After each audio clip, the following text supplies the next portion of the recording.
Salam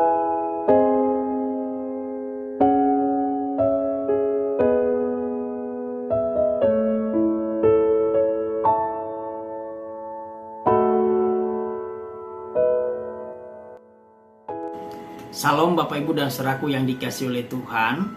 Berjumpa kembali di dalam renungan harian GP Kris Pangkal Pinang. Saat ini kita akan mendengarkan firman Tuhan, dan sebelum itu mari kita berdoa. Bapa kami yang di surga, terima kasih untuk anugerah Tuhan yang kami nikmati, terutama pengorbanan di salib yang telah memerdekakan kami menjadi orang-orang yang bebas di bawah kuasa dosa. Terima kasih untuk anugerah-Mu yang besar dan kerinduan-Mu bagi kami untuk terus membangun relasi dengan Engkau di setiap persekutuan-persekutuan hidup kami. Dan khususnya hari ini juga Engkau rindu memperdengarkan suara-Mu bagi kami melalui firman Tuhan. Oleh karena itu ya Tuhan, kami akan mendengarkan firman Tuhan. Kami akan siapkan hati kami untuk mendengarkan firman Tuhan.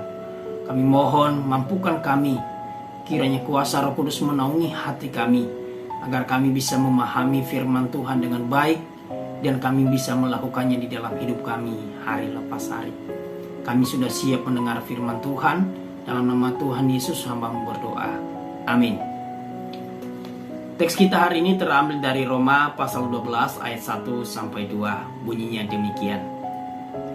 Karena itu saudara-saudara, demi kemurahan Allah, aku menasihatkan kamu supaya kamu mempersembahkan tubuhmu sebagai persembahan yang hidup, yang kudus dan yang berkenan kepada Allah.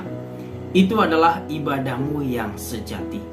Janganlah kamu menjadi serupa dengan dunia ini, tetapi berubahlah oleh pembaharuan budimu, sehingga kamu dapat membedakan mana kehendak Allah, apa yang baik, yang berkenan kepada Allah dan yang sempurna. Tema kita adalah persembahan hidup. Banyak orang percaya memiliki kekeliruan dalam memahami tentang persembahan hidup, disebabkan oleh pemahaman tentang kemurahan Allah yang sangat dangkal. Alkitab secara konsisten mengajarkan bahwa ajaran yang benar tidak dapat dipisahkan dari kehidupan yang benar.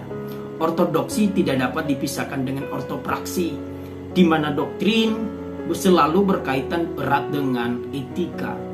Itulah yang diajarkan oleh Rasul Paulus di setiap jemaat-jemaat yang dia temui. Khususnya hari ini dia berbicara kepada jemaat di Roma. Paulus menasihati mereka untuk mempersembahkan tubuh mereka kepada Allah demi kemurahan Allah. Paulus mendahului frasa yaitu demi kemurahan Allah daripada sebuah nasihat. Mengapa demikian? Karena jika kita menyadari bahwa kita hidup oleh kemurahan Allah, tidak sulit bagi kita untuk menyerahkan seluruh hidup kita bagi Tuhan. Di dalam Roma pasal 1-11 sudah menerangkan begitu jelas bagaimana orang-orang percaya hidup oleh kemurahan Allah, di mana kita yang dahulunya adalah orang-orang berdosa dan berada di bawah murka Allah. Oleh anugerahnya, yaitu oleh anugerah Kristus, Allah membenarkan kita melalui iman. Sejak saat itu kita hidup di dalam damai sejahtera, kasih karunia dan pengharapan. Dosa tidak lagi berkuasa di atas hidup kita. Roh Kudus senantiasa menyertai kita sampai pada akhirnya, dan sehingga tidak ada yang dapat memisahkan kita dari kasih Kristus yang luar biasa ini. Walaupun kita hanyalah cabang-cabang zaitun yang liar, tetapi kita dicangkokkan kepada pokok zaitun yang memberikan kehidupan, yaitu Kristus Yesus. Ia telah mati dan bangkit bagi kita. Semua inilah yang dimaksud dengan kemurahan-kemurahan Allah yang tercatat di dalam Roma pasal 12 ayat 1. Oleh karena itu, patutlah kita mempersembahkan hidup kita kepada Tuhan sebagai ibadah yang sejati. Gambaran tentang persembahan mengingatkan kita pada ritual perjanjian lama. Korban merupakan sebuah simbol penyerahan sesuatu, entah itu karena dosa-dosa maupun karena ungkapan syukur orang-orang Israel pada saat itu. Tetapi kesempurnaan darah Kristus membuat persembahan binatang itu untuk penebusan dosa tidak lagi berlaku atas hidup kita. Yang tersisa adalah korban ungkapan syukur atas korban Kristus yang sempurna. Namun ungkapan syukur bukanlah hanya sebatas ucapan syukur. Ada yang lebih daripada itu, yaitu keseluruhan hidup kita dipersembahkan kepada Tuhan. Paulus menekankan untuk mempersembahkan tubuh sebagai persembahan yang hidup. Tubuh yang dimaksud oleh Paulus adalah perwakilan dari seluruh kehidupan. Paulus membicarakan tentang totalitas hidup kita. Totalitas inilah diwakili oleh tubuh, yaitu aspek jasmania kita, dan akal budi kita, yaitu aspek batinia kita. Seluruh kehidupan kita harus diberikan sebagai persembahan yang hidup, kudus, dan berkenan kepada Allah. Paulus tidak sedang memikirkan 3 jenis persembahan. Dia memikirkan satu persembahan dengan 3 karakteristik. Istilah hidup dalam teks ini berbicara tentang kehidupan di dalam Kristus. Kita sudah mati di dalam dosa dan untuk dosa, tetapi melalui kematian dan kebangkitan Kristus, kita mulai hidup untuk Allah. Kehidupan seperti inilah yang harusnya kita berikan kepada Allah, bukan kehidupan lama yang masih dikalahkan oleh dosa-dosa. Jadi hidup di sini bukan tentang terus-menerus hidup atau jangka waktu lamanya hidup, bukan, melainkan kualitas hidup yang sudah dihidupkan oleh Kristus Yesus. Persembahan yang hidup adalah penyerahan diri kita untuk menempuh kehidupan yang baru, yang menjauhi segala dosa dan menentang kuasa dosa itu. Selain itu juga Paulus menyebut sebagai persembahan yang kudus.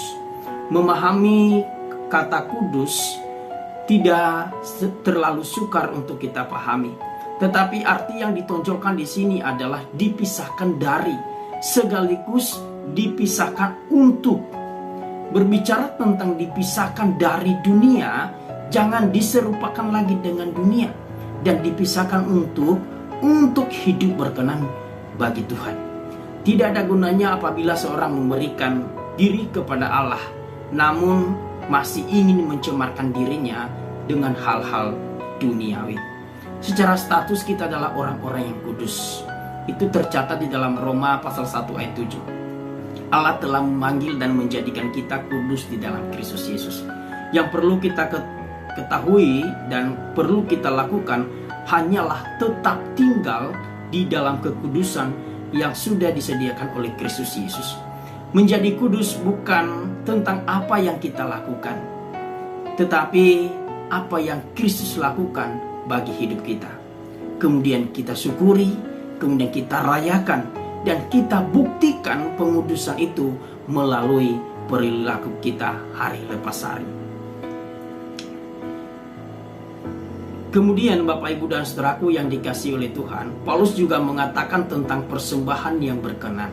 Nah, kata berkenan di sana itu merupakan hasil, ya, jikalau kita memberikan korban yang hidup, korban yang kudus, itu akan menyenangkan Allah atau berkenan atau diterima oleh Allah. Menyenangkan Allah seharusnya menjadi hal yang paling kita sukai sebagai orang percaya. Dari ketiga karakteristik ini, yaitu persembahan tubuh tersebut, Paulus mengatakan persembahan hidup yang kudus dan berkenan merupakan ibadah kita yang sejati. Nah, perhatikan kata sejati. Kata ini berasal dari kata logikos atau logika, yang artinya masuk akal. Definisinya secara singkat kita bisa sampaikan begini: mempersembahkan hidup kita seluruhnya, seutuhnya atau total kepada Allah adalah ibadah yang masuk akal dan itu wajar. Tetapi kalau kita balik secara negatifnya, kalau orang percaya tidak mempersembahkan hidupnya bagi Tuhan, maka itu bukanlah ibadah yang sejati, atau itu adalah sesuatu yang tidak masuk akal dan tidak wajar. Oleh karena itu, kalau kita mengerti keselamatan yang kita peroleh adalah 100% dan murni tanpa usaha kita, melainkan 100% adalah anugerah Tuhan atau kemurahan Tuhan, maka kita pasti 100% mempersembahkan hidup kita untuk Tuhan. Maka wilayah hidup kita tidak lagi dibagi-bagi antara wilayah duniawi dan wilayah rohani. Tidak ada pemikiran bahwa kita bisa kompromi dengan dosa ketika kita berada di luar gereja. Jangan salah, kalau kita melihat hari ini, banyak orang gereja bisa jadi duniawi saat fokus hidupnya bukan lagi kepada Allah. Seorang percaya hanyalah kepada Allah. Itulah yang dikatakannya di dalam Roma pasal 12 ayat 2. Janganlah kamu menjadi serupa dengan dunia, tetapi berubahlah oleh pembaharuan budimu, sehingga kamu dapat membedakan mana kehendak Allah, apa yang baik, yang berkenan kepada Allah dan yang sempurna.